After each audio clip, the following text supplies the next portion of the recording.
Pinzani leo asubuhi wanatarajiwa katika makao makuu ya polisi hapa jijini Nairobi. Kikao cha leo ni cha kupeleka malalamiko yao kuhusu dhuluma za polisi katika mikutano yao ya kisiasa na makanisa.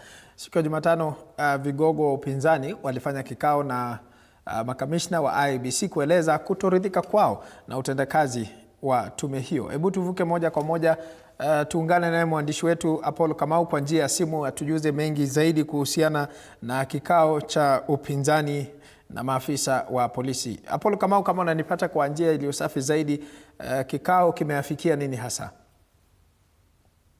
Kirobi, na kupata kwa njia iliyo safi ni kwamba vigogo wa upinzani wako ndani kwa hivi sasa wakifanya kikao na maafisa wa polisi pale ndani. Hatujaweza kuruhusiwa kuweza kuingia ndani ya jumba la Jogoo House.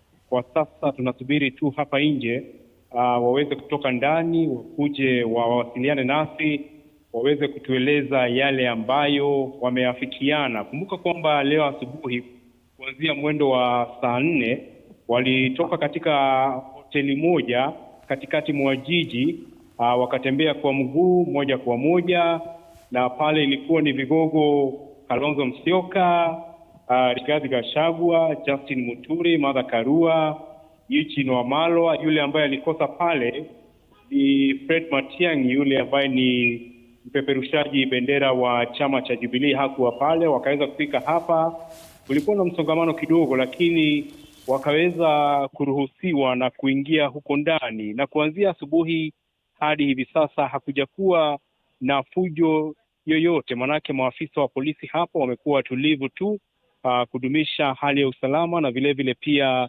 kuhakikisha kwamba wale ambao wanapita na magari hapa, wasafiri pia wako sawa, hakuna msongamano wa magari.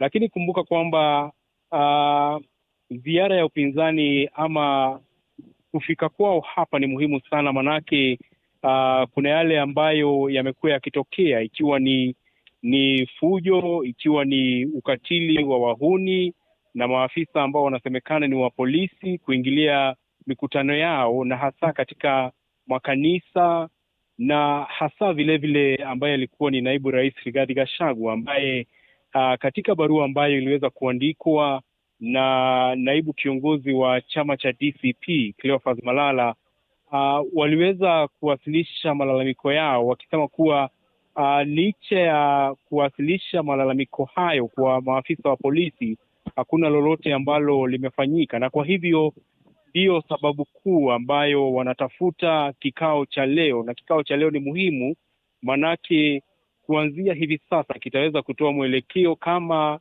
vigogo wa upinzani ama kiongozi yeyote wa upinzani anapoelekea kanisani au sehemu yoyote ile, hatasumbuliwa tena, iwe ni wahuni ama watu ambao wanasemekana ni maafisa wa polisi. Kwa hivyo ni mkutano ambao umechukua muda. Kumbuka kwamba kulikuwa na mkutano mwingine kama huu pale katika tume ya uchaguzi na mipaka nchini IEBC, ambapo ulichukua mwendo wa masaa 3 hivi. Kwa hivyo mkutano wa leo una uzito mkubwa, manake kumbuka kwamba upinzani umekuwa ukiorodhesha matukio ya fujo na matukio ya mashambulizi makanisani, kuanzia wakati ambapo aliyekuwa naibu rais Rigathi Gachagua alitimuliwa afisini, na kufikia sasa hayo masuala yote, hayo matukio yote yameweza kuorodheshwa. Na kwa hivyo pale ndani, kutokana na matukio hayo, ni masuala magumu sana yanajadiliwa, na kwa hivyo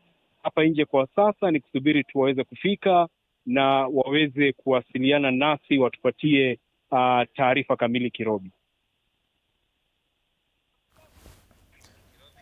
Naam, asante sana Apollo Kamau, bila shaka kwa kufuatilia taarifa hiyo. Tutakuwa tunarejea kwako mwendo wa baadaye, wakati ambapo waandishi vigogo hawa watakapokuwa wametoka nje. Lakini kwa sasa wacha tuachane na taarifa hiyo.